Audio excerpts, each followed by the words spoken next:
ये विचार जरूर सुनते हैं कि मनुष्य का जीवन सबसे श्रेष्ठ है। और ये पंक्ति भी शायद आप लोगों के कानों तक पहुंची होगी कि बड़े भाग्य मानुष तन पावा, सुर दुर्लभ सदग्रंथन गावा। साधन धाम मोक्ष कर द्वारा, पाय निजे पर लोक समारा। सदगुरु कबीर की पंक्ति भी है, मानुष जन्म दुर्लभ है बहुर न दूजी बार, पक्का फल जो गिर पड़ा बहुर न लागे डार। मनुष्य के अलावा भी प्राणी हैं, पशु पक्षी कृमि कीट आदि, लेकिन मनुष्य में और पशु पक्षियों में भेद है। भेद देखिए,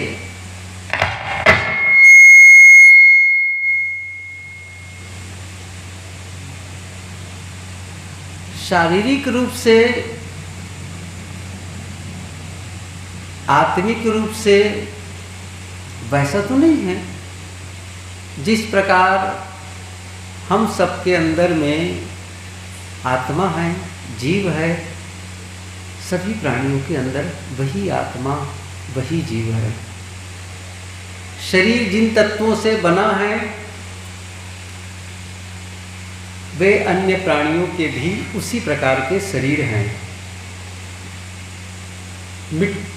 मिट्टी पानी आग हवा, 5 तत्व भी कहा जाता है। क्षितिजल पावक गगन समीरा, पंच रचित यह अधम शरीरा।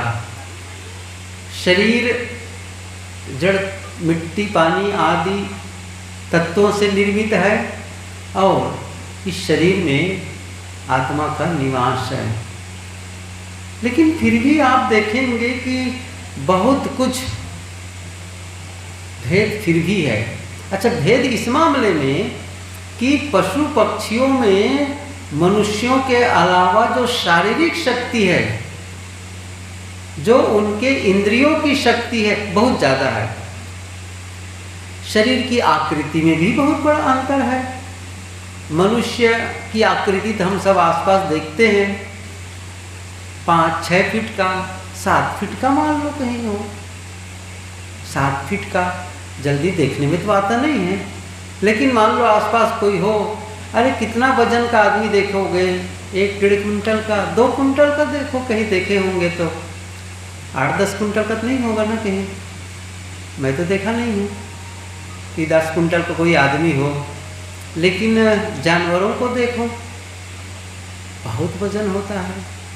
हाथी को तो देखते हैं बड़ा है, लेकिन हाथी से भी बड़ा जानवर मछली है, बहुत बड़ी आकृति होती है उसकी। तो आकृति की दृष्टि से देखेंगे तो पशुओं की आकृति बहुत बड़ी है।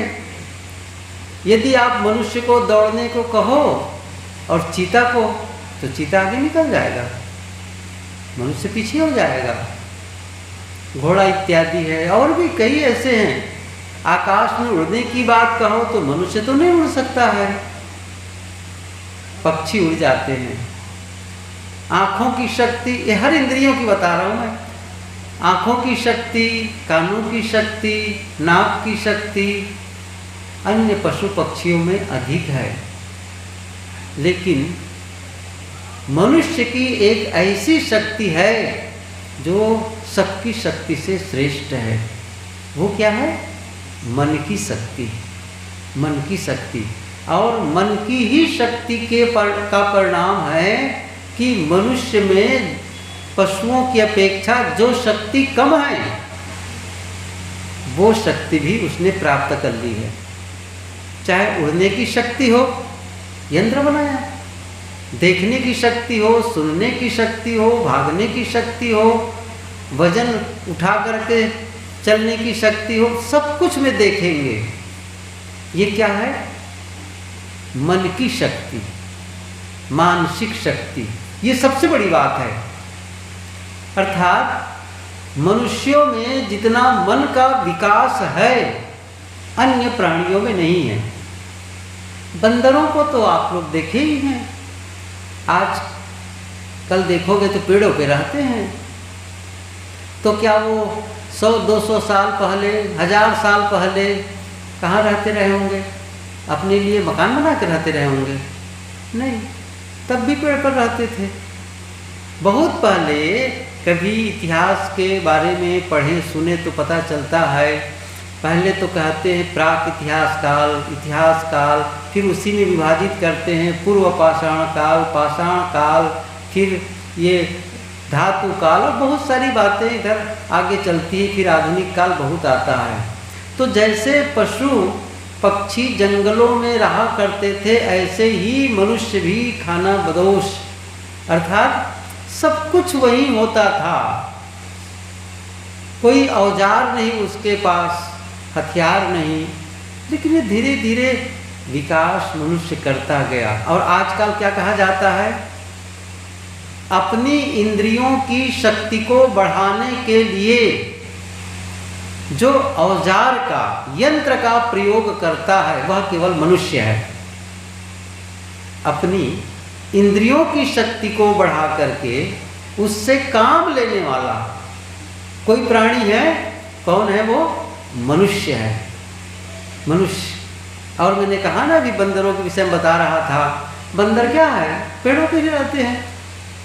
लेकिन बंदर की इसलिए उदाहरण दिया कि मनुष्य से बहुत कुछ मिलता जुलता है। हाथ पर देखो तो थोड़ा सा ऐसा लगता है कि थोड़ा सा करीब है, चिंपांजी इत्यादि और बनमानुष जिसे कहते हैं। लेकिन आज तक के एक भी मोबाइल बनाए नहीं पाए। वो सब बनाए हैं कोई? नहीं, मनुष्य बनाया। अद्भुत है, बहुत शक्ति है मनुष्य के पास में। लेकिन सबसे बड़ी बात क्या हुई है? केवल भौतिक विकास ही मनुष्य किया है अपने मानसिक शक्ति से, आध्यात्मिक भी किया है। ये नहीं कहना है कि केवल भौतिक किया है। दो विभाग कहना चाहिए, एक तो भौतिक क्षेत्र में आगे बढ़ने वाले, दूसरा है आध्यात्मिक चिंतन करने वाले। जहाँ तक भारतीय परंपरा की बात है, आप देखेंगे जो पाश्चात्य परंपरा में, पश्चिम में जो वैज्ञानिक लोगों ने जो विकास किया, वैज्ञानिक विकास, भारत में उतना विकास तो नहीं हुआ है जिस ढंग से वे लोग किए। लेकिन आत्मचिंतन, तत्वचिंतन, इसके विषय में भारत बहुत ही गहराई से चिंतन किया है। और इसीलिए पहले कहा जाता था, और उसका प्रभाव आज भी कुछ न कुछ तो है, भारत को धर्म गुरु, यहाँ पर धर्म गुरु मतलब ये विश्व गुरु के नाम से जाना जाता है। और बहुत से लोगों के, विदेशियों के मन में अभी भी है कि भारत में शांति है। इसीलिए लोग, विदेश के लोग भी, बहुत लोग यहाँ के तीर्थों में आते हैं, यहाँ के संतों से, ऋषियों से मिल करके कुछ मानसिक शांति प्राप्त करना चाहते हैं। क्योंकि वहाँ धन तो बहुत है, सुविधाएं बहुत है, लेकिन मन अशांत, पीड़ित है, क्लेश है। आज भी अमेरिका इत्यादि में जितने तलाक होते हैं, जितनी आत्महत्याएं होती हैं, जितनी हत्याएं होती हैं, भारत की जनसंख्या बहुत ज़्यादा है, इसके बावजूद उतनी नहीं होती है, उतनी नहीं होती है। ये अद्भुत है। क्यों होती है? क्योंकि एक दूसरे को सहने की क्षमता नहीं है, एक दूसरे को निभाने की क्षमता नहीं है। कि पति और पत्नी शादी के बाद में जीवन भर साथ रहे, उन लोगों को बड़ा कोई बहुत आश्चर्य लगे। ऐसा नहीं कि कोई, मैंने तो वहाँ के कई लेखकों की पुस्तकें पढ़ी है, अमेरिकन लेखकों की, और ऐसे भी लेखक लिखे हैं जिन्होंने लिखा मैं कहो तो मैं नाम भी उनके मुझे याद है अभी भी है कि ब्रायन ट्रेसी, उन्होंने लिखा है कि मेरी जब शादी हुई तो मैंने जो शपथ लिया उसमें हम लोगों ने तय किया था, कहा था कि मौत ही हम दोनों को अलग करेगी, लेकिन अपने से हम कभी अलग नहीं होंगे। ये भी है, ये भी सच है। तो ऐसे हैं और हैं भी, और वो तो अब बूढ़े हो गए हैं, बुजुर्ग हो गए हैं। उनकी 3-4 पुस्तकें मैंने पढ़ी है और बहुत अच्छे इंसान, बहुत बड़े व्यवसायी। वो तो इस समय मेरे ख्याल से वो 3 ऐसी कंपनी जो इंटरनेशनल, जिसके वो CEO हैं, चेयरमैन हैं। अपने विषय में तो ऐसा लिखा है कि वो सबसे खराब होता था वो लड़का अपने स्कूल में, सबसे खराब लड़का में गिना जाता था, सबसे खराब लड़का में उनका नाम आता था। और उसने बताया है कि मैं कैसे मेरा जीवन बदला, कहाँ मैं था, होटल में जाकर के बर्तन मांगता था, सीप में जहाज में जाकर काम करता था, ये जो मकान बनाए जाते हैं ना उसमें गारा सामान ढोने के लिए मजदूरी करता था, मुश्किल से भोजन के लिए पैसा हो जाता था और कपड़े के लिए, या फिर जहाँ रहता था उसका किराया दे दूँ और पैसा बचता ही नहीं था, बहुत कम। अचानक एक दिन मन में आया, क्या आया कि आखिर में इसी दुनिया में, इसी देश में बहुत से लोग बड़े आराम से रहते हैं, सुख से रहते हैं और पर्याप्त धन है उनके पास में, और कुछ लोगों के पास में धन कम है, दुखी जीवन जीते हैं, अशांत जीवन जीते। क्यों? क्या कारण है? कुछ लोग सफल होते हैं, कुछ लोग असफल होते हैं। ये बात मेरे दिमाग में आई और ऐसा प्रश्न मेरे अंदर में उथल पुथल मचा दिया कि मैं फिर शांत नहीं रह पाया। और उसी दिन से उन्होंने क्या कहा, और जैसे ये बात मुझे परेशान किया तो मैं तुरंत उठा, पुस्तक की दुकान गया और सफलता के सिद्धांत बताने वाली पुस्तकों को लेकर के पढ़ना शुरू कर दिया। कॉलेज बीच में ही छोड़ दिए थे, वो कॉलेज बीच में ही छोड़ दिए थे और फिर से कॉलेज ज्वाइन किया, फिर से पढ़ाई किया। और बताया क्या, मैं आज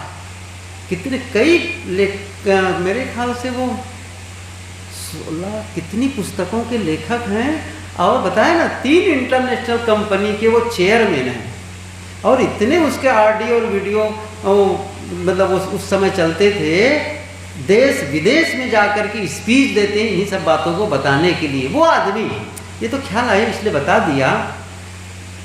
मैं ये कह रहा था कि आदमी किस प्रकार बदलता है।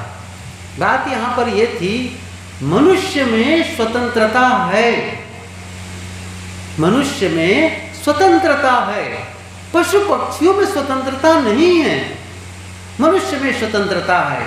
लेकिन अब स्वतंत्रता का उपयोग उत्थान में करना चाहिए, आत्म कल्याण में करना चाहिए, तो स्वतंत्रता का उपयोग वह आत्म पतन में करता है।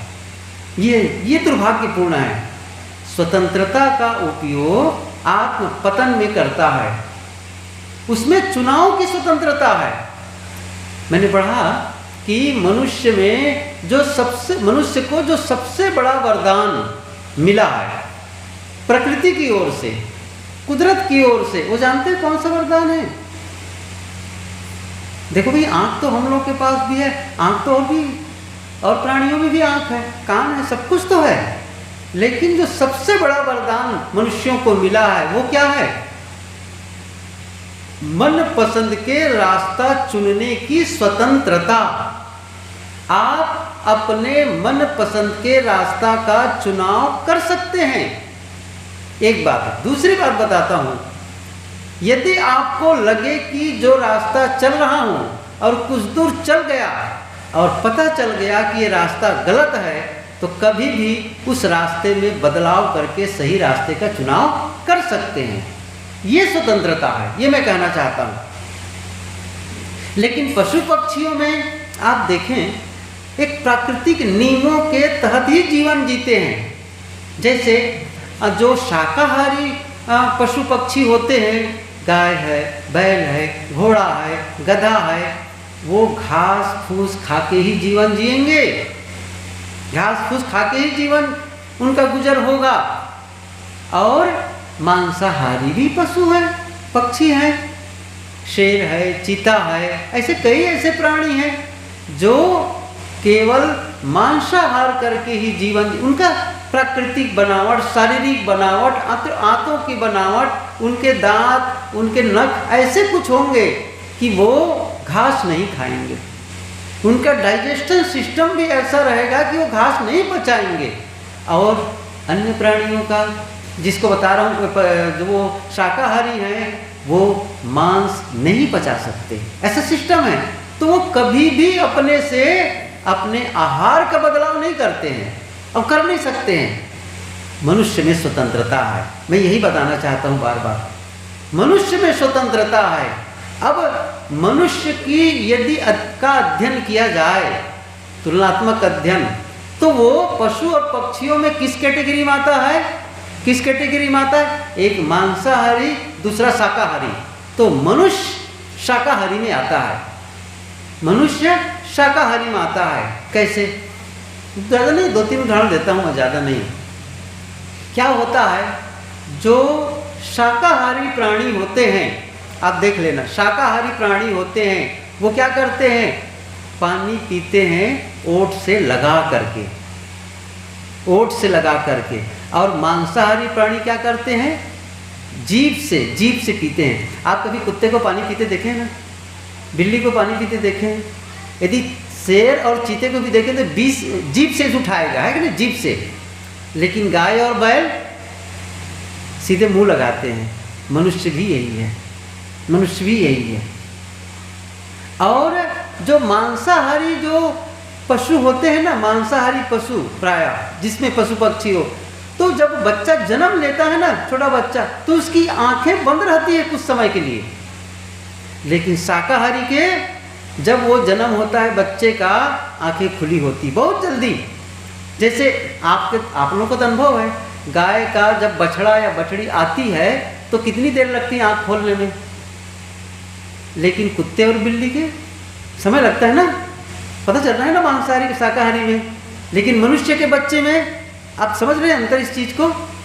ये अंतर, ऐसे कई अंतर है, कई अंतर ऐसे दिए जा सकते हैं जो मनुष्य को शाकाहारी प्राणियों के स्तर पर आता है। उनकी प्राकृतिक बनावट ही कुछ ऐसी है, उनके दांतों को देखोगे तो नुकीले होते हैं, एक बात। दूसरी बात ये हुई कि ऊपर का जो दांत होते हैं ना, ऊपर के उसके होते हैं, और ऊपर भर के से भोथरे होते हैं। जैसे गाय बैल को देखोगे तो ऊपर ऊपर रहेंगे दांत, नीचे नहीं होगा। लेकिन मनुष्य के क्या होता है, वो भी भोथरे हैं, लेकिन बिल्ली के, कुत्ते के देखेंगे तो नुकीले होते हैं, नुकीले, ताकि वो मांस को कर सके। नाखून भी वैसे ही होंगे, नाखून भी वैसे होंगे।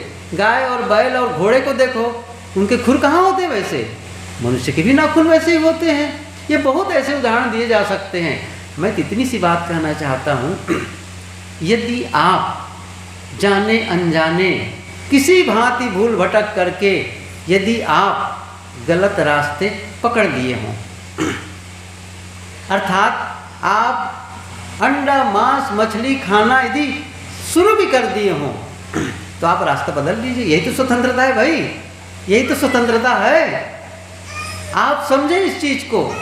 बिना हिंसा के मांस नहीं मिलता है। एक छोटा सा तिनका आंख में चला जाए, कितना दर्द होता है, बहुत दर्द होता है।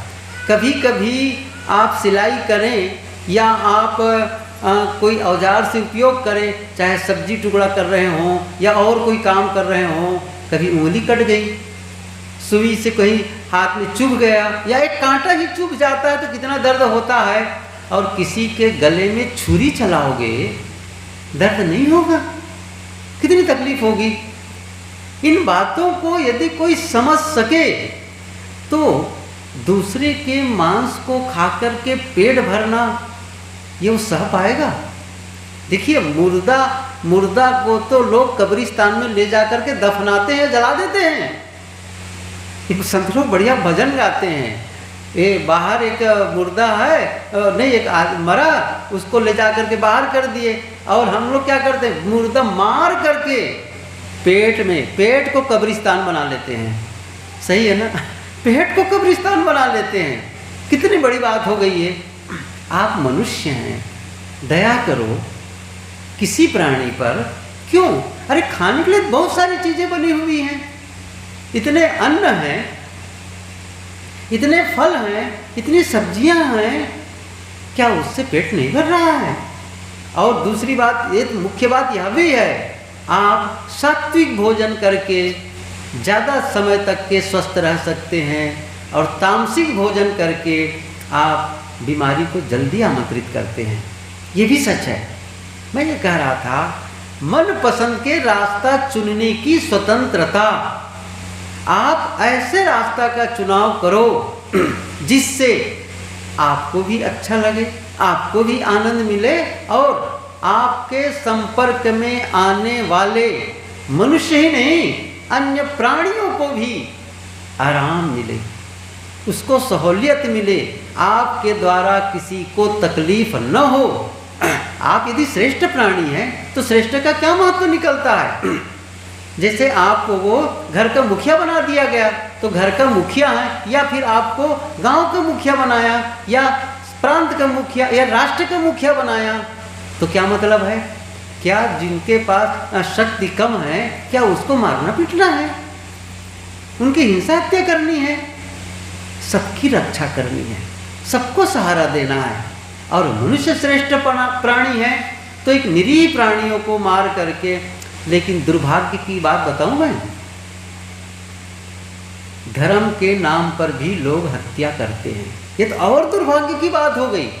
कबीर साहब जी ने जीवन भर इसका विरोध किया है, जीवन भर इसका विरोध किया उन्होंने, कि देवी देवताओं के नाम पर आप हत्या कर रहे हैं। निर्जीव आगे सरजीव थापे लोचन किछो न सूझे, ये पंक्ति साहब की।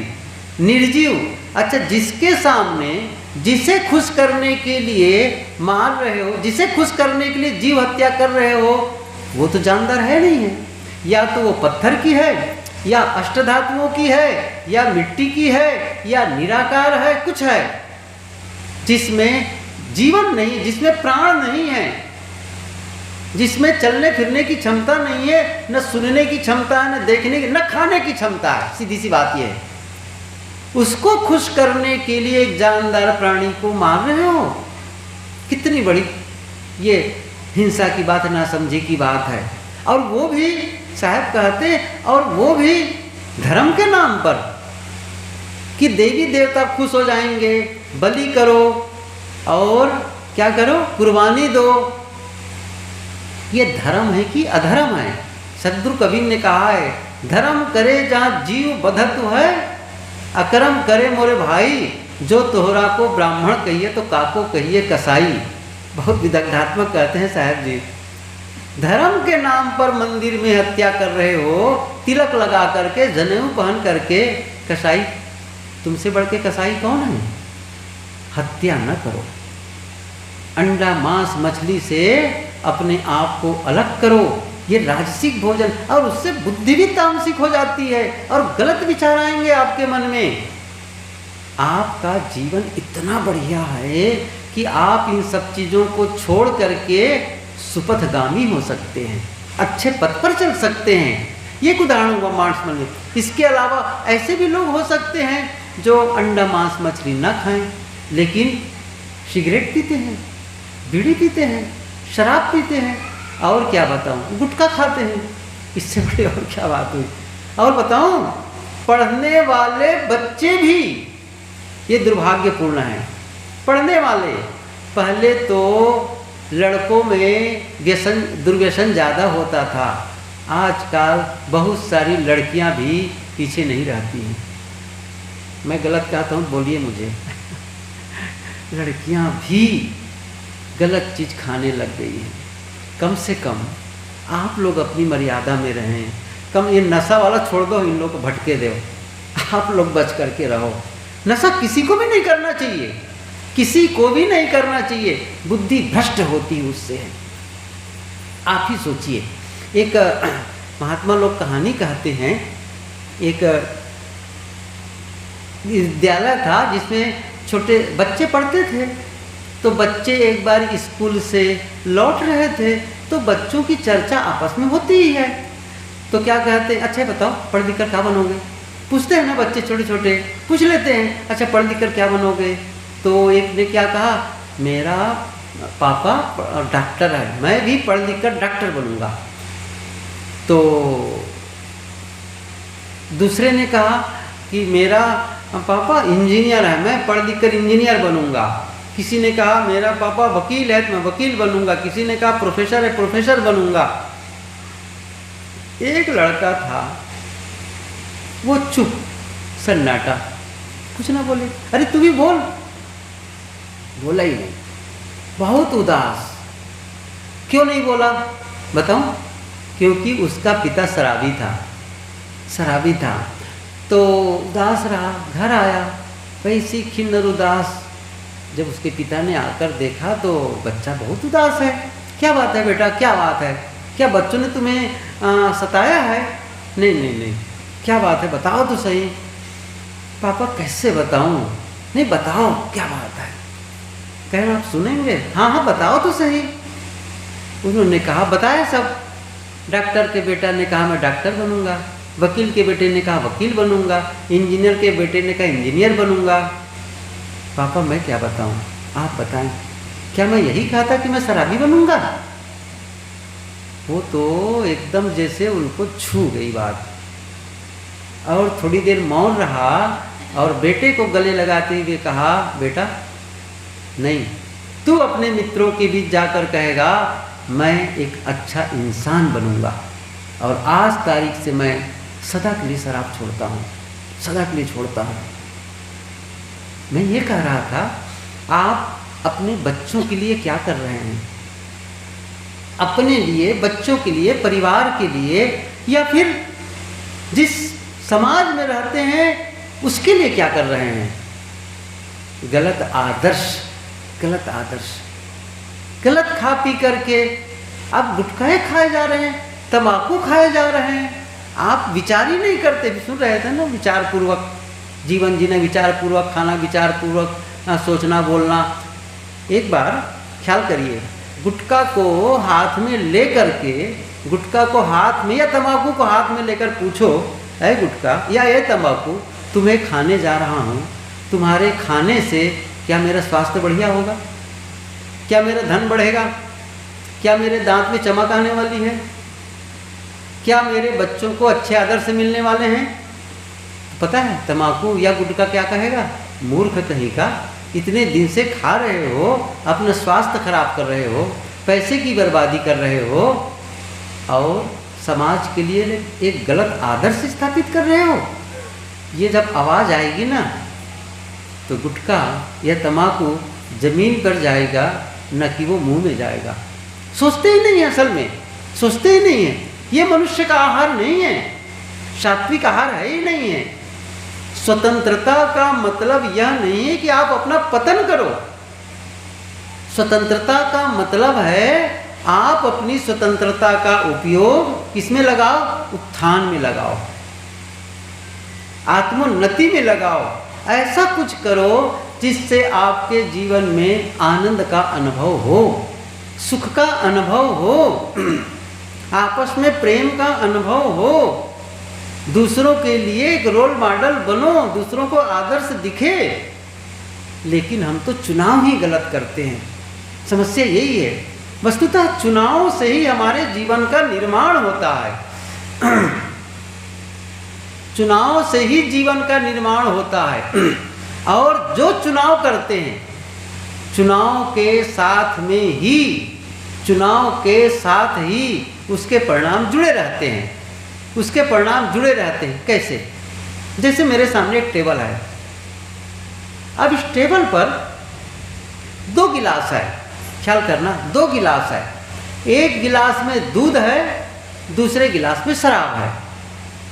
और अब कहा गया भाई चुनाव करो, इसमें से जो पसंद है ले लो, जो पसंद है जो आप चाहें वो ले सकते हैं, आप स्वतंत्र हैं और सेम सब स्वतंत्र हैं। तो क्या होगा, यदि मैंने दूध के गिलास को हाथ में लगाया, हाथ से उठाया, जैसे ही मैंने दूध का चुनाव किया, उस चुनाव के साथ में क्या हुआ, उस चुनाव के साथ क्या हुआ, दूध से मिलने वाले फायदे का भी चुनाव मैंने कर लिया। जैसे ही दूध को मैंने उठाया तो दूध को से जो मिलने वाले फायदा है, दूध से मिलने वाली जो शक्ति है, उसको भी मैंने चुन लिया ना। इसका उल्टा क्या होगा, यदि किसी ने शराब उठाया, जैसे ही शराब का चुनाव किया, क्या हुआ, शराब के साथ शराब से होने वाले नुकसान का भी चुनाव उसने कर लिया। जैसे शराब चुना तो शराब के जो नुकसान होगा वो चुन लिया, वो उसी के साथ में। उसका मतलब आपके चुनाव के साथ आप उसके परिणाम जुड़े रहते हैं। जैसे एक आदमी चोरी का चुनाव करता है, चोरी करना है, तो चोरी से मिलने वाले परिणाम को भी चुन लेता है वो, क्योंकि हो सकता है कि अभी कुछ समय तक के आपको लोग न जाने, ये हो सकता है और होता भी है, ऐसा ही है। प्रारंभ से ही पकड़े जाए, पीटे जाए तो शायद उनका मन हतोत्साहित हो, लेकिन शुरू में पता नहीं चला और उनका मनोबल बढ़ता चला गया। और क्या हुआ, एक दिन आएगा पकड़ा जाएगा, फिर तो जो दुर्दशा होगी, जो अपमान होगा, क्या उस परिणाम को देख रहा है आदमी? नहीं देख रहा है। शराबी आदमी क्या शराब के परिणाम को देख रहा है? नहीं देख रहा है। गुटखा खाने, अभी एक सज्जन है सूरत में आते हैं, वो गुटखा खाने के चक्कर में ऑपरेशन हुआ यहाँ, और ऐसा कुछ हुआ है, कैंसर हो गया था। वो तो संजोग ऐसा कि बच गया, कई लोग तो बच भी नहीं पाते हैं, बच नहीं पाते हैं। तो परिणाम तो आप देख रहे हैं, परिणाम देख रहे हैं, अलग हो जाइए उसको। चाहे चोरी करने का हो, हिंसा करने को हो, व्यभिचारी हो, कोई भी गलत काम करता हो, उसका रिजल्ट दुनिया में, अच्छा उसके लिए अलग से कोई उपदेश करने की जरूरत नहीं है। आप ऐसे लोगों को देख सकते हो। मैं एक चीज़ पूछूं आपको, आपके आसपास चाहे गांव हो, छोटा मोटा शहर हो या बड़ा शहर हो, कभी आपने सुना है ये आदमी इतना शराब पीता है और उसी शराब पीते पीते बहुत बड़ा भवन खड़ा कर दिया, बहुत बड़ा उनकी प्रसिद्धि हो गई और ऐसा विस्तार कर लिया? शराब पीने के नाते नहीं। इसी प्रकार कोई जुआ करके, जुआ खेल खेल करके बहुत बड़ा वो धनी हो गया, ये हो गया, ये नहीं सुनेंगे, उनका नुकसान ही सुनेंगे, नुकसान सुने। आदत प्रारंभ में छोटी होती है, प्रारंभ में जैसे नदी जो निकलती है ना, जहाँ से नदी चलती है, गंगोत्री हो यमुनोत्री कहीं भी, उसकी धारा बहुत छोटी होती है, बहुत छोटी, आगे चल करके विराट रूप लेती चली जाती है नदी। प्रारंभ में पता नहीं चलता है, कभी कभी मौज मस्ती के लिए आदमी ने स्वीकारा शुरू में, लेकिन वो धीरे धीरे धीरे धीरे और मिलता चला गया। जैसे नदियों में नदियाँ मिलती चली जाती हैं और नदी का विस्तार होता चला जाता है। आप हरिद्वार ऋषिकेश में नदी जो गंगा की देखेंगे, गंगा को आप प्रयागराज, पटना और कोलकाता पहुँचते पहुँचते गंगा कितनी चौड़ी हो गई है, आप कभी जाकर के देखें, लेकिन वहाँ पर कम चौड़ी है। क्यों? बहुत सारी नदियाँ मिलती चली गई। इसी प्रकार से आपकी गलत आदतें शुरू में छोटी लगती है, कम लगती है, लेकिन और लोग मिलते चले गए, और लोग मिलते चले गए और आदत का विस्तार होता चला गया और आपके जीवन में छा गया, और तब छोड़ना बहुत कठिन हो गया। फिर एक समय था, जैसे कहा जाता है, भयंकर लगी हुई आग, भयंकर लगी हुई आग। एक समय ऐसा था जब आप आधे गिलास पानी से बुझा सकते थे, क्योंकि जब भी शुरू हुई होगी आग तो छोटी हुई होगी ना, बहुत छोटी हुई होगी, उस समय बुझा सकते थे। लेकिन जब दावानल हो गया, भयंकर हो गई, तब तो फायर ब्रिगेड भी काम नहीं कर रहा है। बंधुओं, अच्छी बात बताऊं, गलत चीज़ों की शुरुआत ही न की जाए। सबसे बड़ी बात, सबसे अच्छा क्या होता है, नशा से बचने का सबसे सरल उपाय बताऊं, शुरुआत ही मत करो, बस सबसे बढ़िया काम है। लेकिन यदि कहीं हो भी गई गलती तो फिर से कह रहा हूं, आप स्वतंत्र हैं। मैंने कहा था ना, जब पता चले कि रास्ता गलत हो गया, आपके द्वारा पता चले, स्वयं के द्वारा, किसी के द्वारा पता चला कि गलत हो गया, आप रास्ता परिवर्तित कर सकते हैं। अच्छा, करते भी हैं आप सब। आप कहीं जाते हैं और रास्ता में भटक गए, आगे चल के पूछे, भैया मुझे अमुक गांव जाना था, अरे आप गड़बड़ कर दिए, वापस जाओ, उस चौराहे से वैसे जाओ। तब क्या, नहीं जी अब तो गलत आ ही गए, चाहे जैसे ही चलूँगा। कोई समझदार करेगा ऐसा? नहीं भी, ठीक है चलो वापस चलते हैं और फिर से उस चौराहे से सही रास्ते पर चलते हैं। ऐसा करते हैं ना? तो जीवन के लिए क्यों नहीं करेंगे आप? जीवन के लिए क्यों नहीं करेंगे?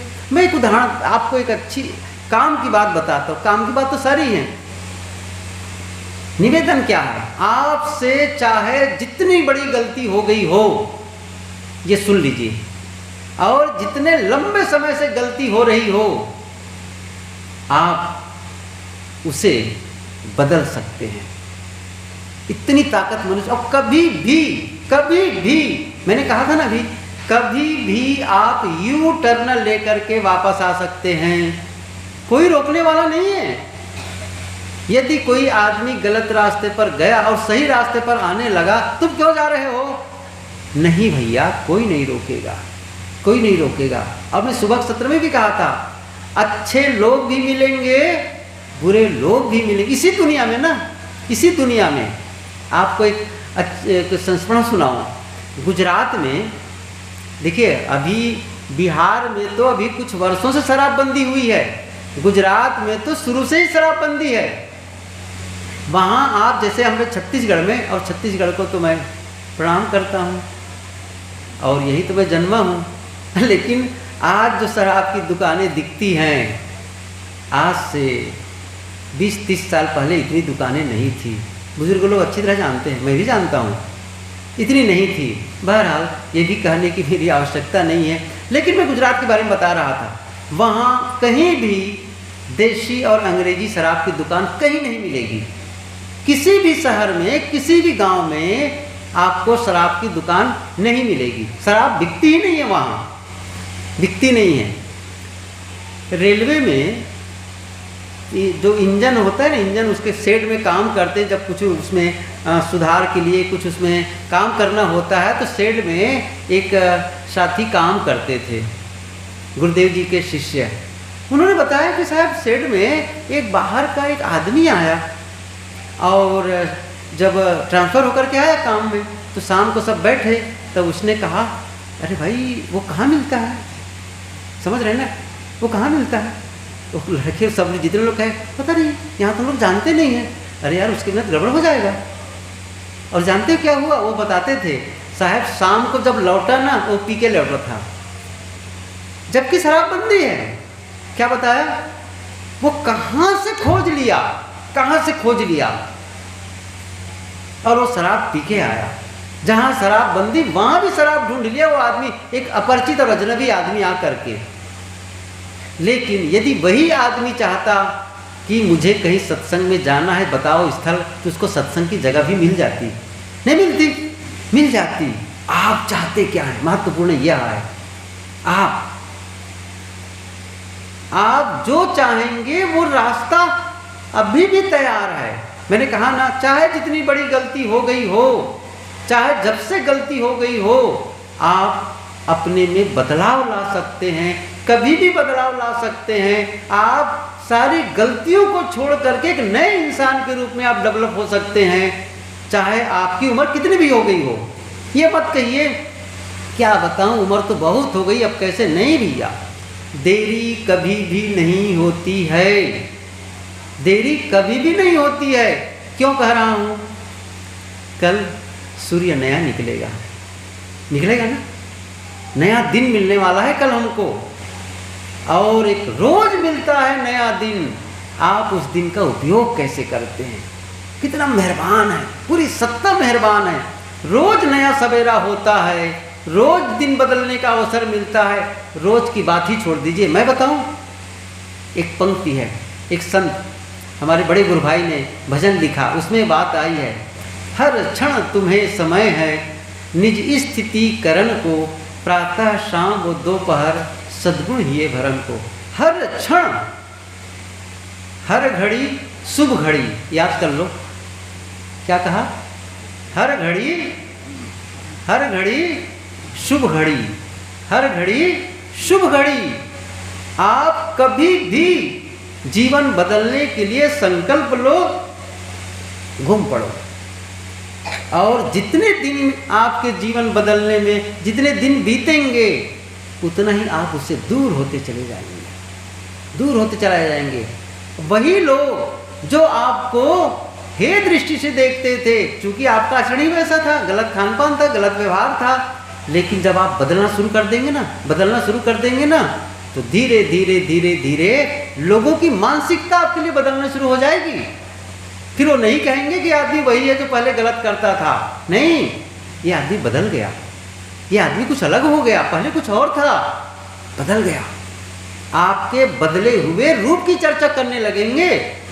मैं एक उदाहरण दिया करता हूँ इसके संबंध में, इटली की नीति कथा, ख्याल आ गई बात, इटली की एक नीति कथा मैंने पुस्तक पढ़ी है, द शीप थीप।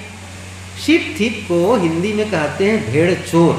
शीप कहते हैं भेड़ को और थीप कहते हैं चोर को। भेड़ चोर। हुआ क्या था, दो युवक, ये कहानी तो सुनिए, दो युवक चोरी करते हुए, भेड़ चुराते हुए पकड़े गए। भेड़ चुराते हुए पकड़े गए तो पहले क्या होता था, पंचायत में लाते थे ना लोगों को, आप लोग भी जानते, पंचायत का ज़माना होता था पहले, हम लोग तो जानते थे कि बचपन में कि कैसे लोग पंचायत में बैठते थे और कोई चोरी करते, कुछ ही गलत काम करते पकड़ते थे, फिर पंच और उस पर चर्चा होती थी, फिर उसको दंड दिया जाता था, कुछ सजा होता था। तो उसी समय उनको वो रंगे हाथ पकड़े गए थे, लाए, और पंचों के सामने, तो वहाँ के जो न्याय करने वाले गांव के मुखिया लोग थे, उन्होंने कहा भाई इनको सज़ा मिले, इन दोनों को ऐसी सज़ा मिले, ऐसी सज़ा कि ये कभी भी फिर से भेड़ चुराने की हिम्मत न करे, और इनको देख करके दूसरे के मन में हिम्मत न हो कि भेड़ चोरी करनी चाहिए, ऐसी सज़ा देनी है। और जानते हैं क्या सज़ा दी गई उनको, उनके माथे पर लिख दिया गया भेड़ चोर। कैसा लिखा गया, परमानेंट टैटू, जिसको गोंदना बोलते थे, पता है वो मिटता था क्या, पानी से मिटता था, नहीं मिटता, ऐसे अक्षरों से एक परमानेंट मार्का ऐसे उसमें लिख दिया गया यहाँ पर, ताकि देख के जान जाए भेड़ चोर है कहा करके। समझ रहे हैं कितनी बड़ी सजा है। यदि वो जेल में रहते 10 साल तो भी ठीक था, लेकिन माथे पर सदा सदा के उनके माथे पर लिख दिया गया। क्या लिखा गया, अच्छा उसको शॉर्ट फॉर्म में लिखा, संक्षिप्त में, क्योंकि इतना कहाँ समाए, ST शीप थीप। एक युवक के मन में हुआ कि यहाँ तो रह करके अपमानित जीवन जीना होगा, क्योंकि जो देखा कहेंगे ये भेड़ चोर है, ये तो बहुत ठीक नहीं है। कहा इसमें गांव को छोड़ दूंगा, और गांव छोड़कर चला गया, दूसरे गांव में रहने लग गया। थोड़े ही दिन के बाद में गांव वालों को पता चल जाता था हमारे बीच एक भेड़ चोर घुस आया है, फिर भागता था। फिर दूसरे गांव में पता चल जाता हमारे बीच एक भेड़ चोर घुस आया है, वहाँ से दूसरे गांव, तीसरे गांव, चौथे गांव, ऐसा करते करते वो चलता रहा, बूढ़ा हो गया, बीमार हो गया, मर गया। दूसरे युवक के भी मन में हुआ कि सचमुच मुझे भी नहीं रहना चाहिए ऐसी स्थिति में, यहाँ इतना अपमानित जीवन जीना ये कैसे रहेगा। लेकिन उसके मन में एक विचार और आया, नहीं, मैं यहीं रह करके अपने को बदलूंगा।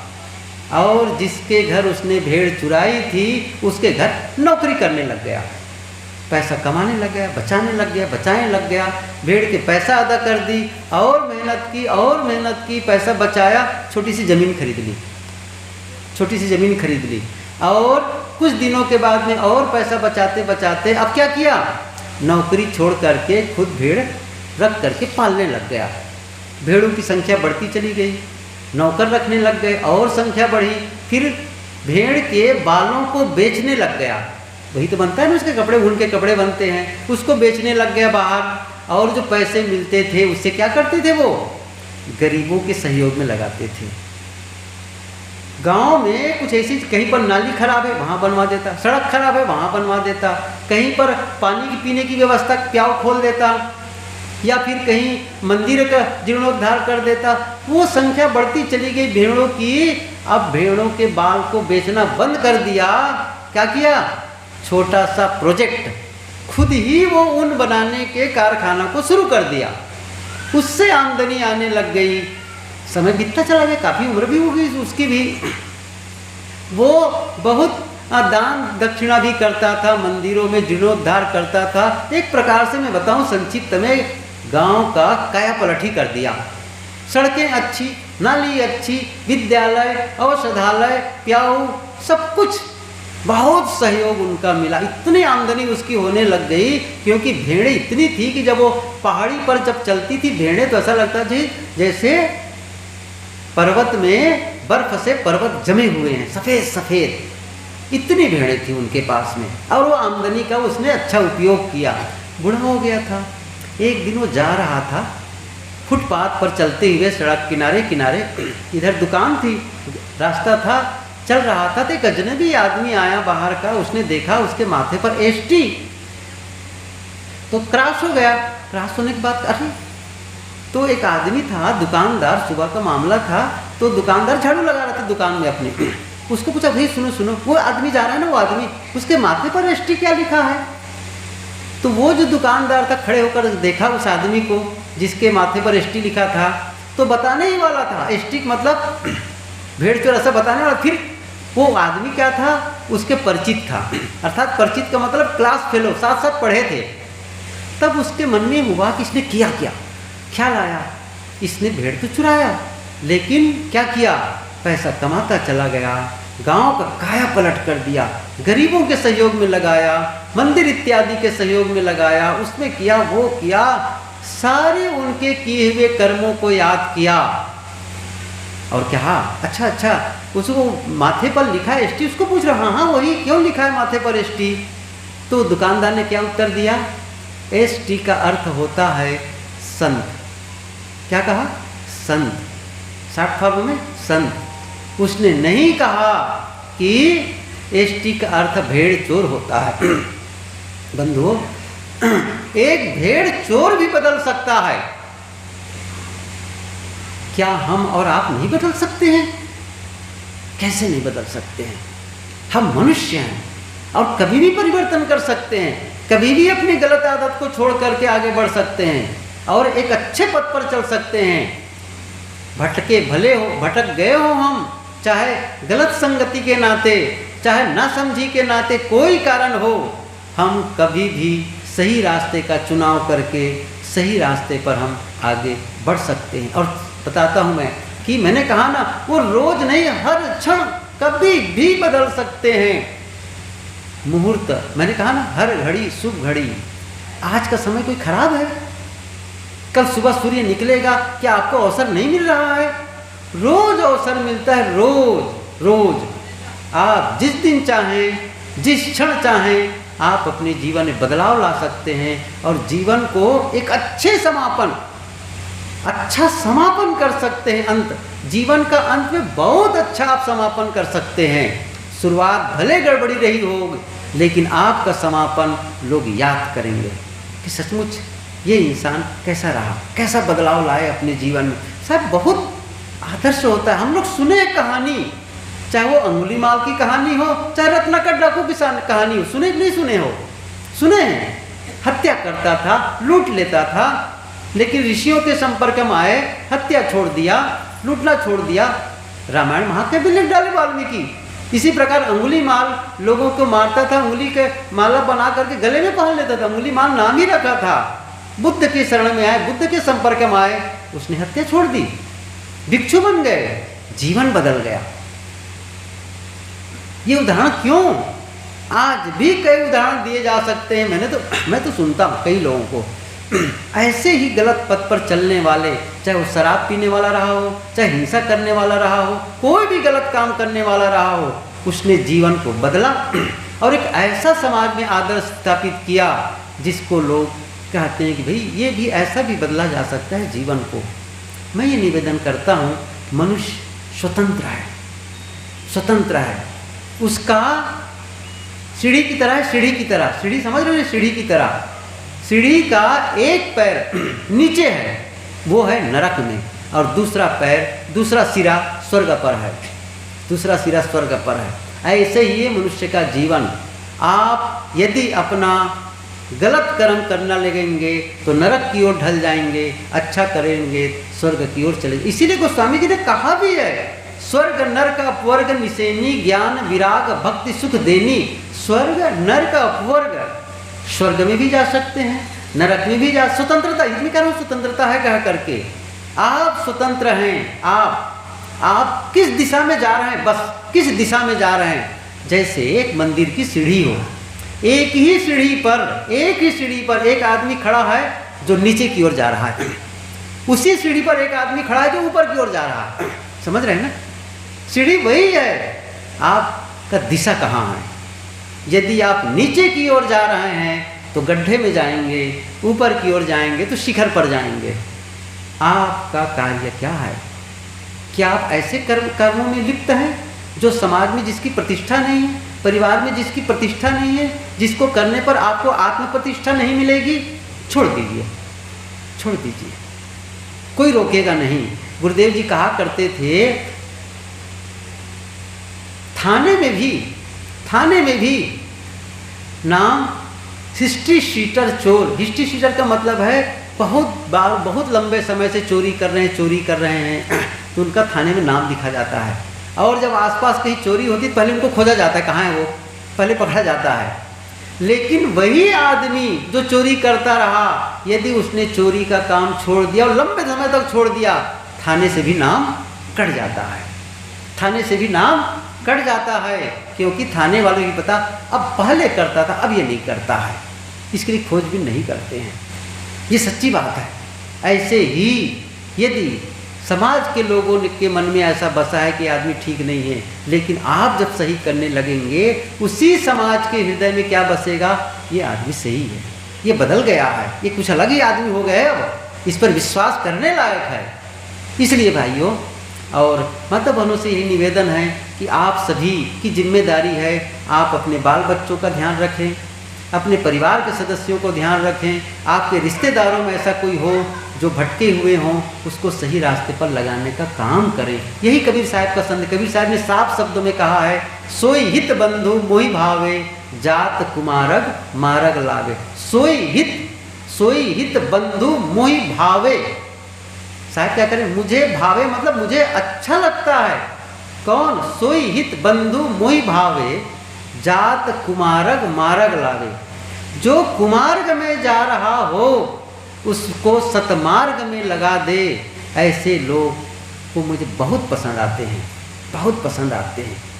मैं निवेदन करता हूं कि आपके द्वारा आपके ही परिवार और समाज में ऐसा कोई भूला भटका हो, उसको प्रेम से, स्नेह से, सम्मान से, उनकी सम्मान की रक्षा करते हुए, उससे विनय मंद कुछ भी करके, जैसा भी हो, जरूरत पड़े तो थोड़ा से भय दिखा करके उसे सतपथ लाने का प्रयास करो। यही है ज्योति से ज्योति जला करके प्रकाशित करना। आप जानते हैं अच्छी तरह से अपने जीवन के महत्व को, सदाचार और नैतिकता के महत्व को, दूसरों को भी बताओ, दूसरों को भी जगाओ। नहीं भाई ऐसा नहीं, ये रास्ता नहीं है। चाहे वो घर की देवियाँ हो, छोटी बेटी हो, बेटा हो, कोई भी हो, जब उनका लगे कि पैर डगमगा रहा है, गलत रास्ते पर जा रहा है, आप लोगों की जिम्मेदारी होती है, क्योंकि आप समझदार हैं। जो नहीं समझते हैं उनकी बात है, लेकिन जो समझदार है उनकी जिम्मेदारी थोड़ा और बढ़ जाती है। और इसीलिए संत महात्मा भ्रमण ही करते रहते हैं। कहते हैं ना, संत मही विचरत यही हेता, जड़ जीवन का करें सचेता। ये इसी के लिए होते हैं कि भाई नहीं, ये संसार में बहुत दुख है, इस दुख से त्राण पाने के लिए कुछ उपाय बताओ लोगों को। तो कुछ बातें मैंने कही,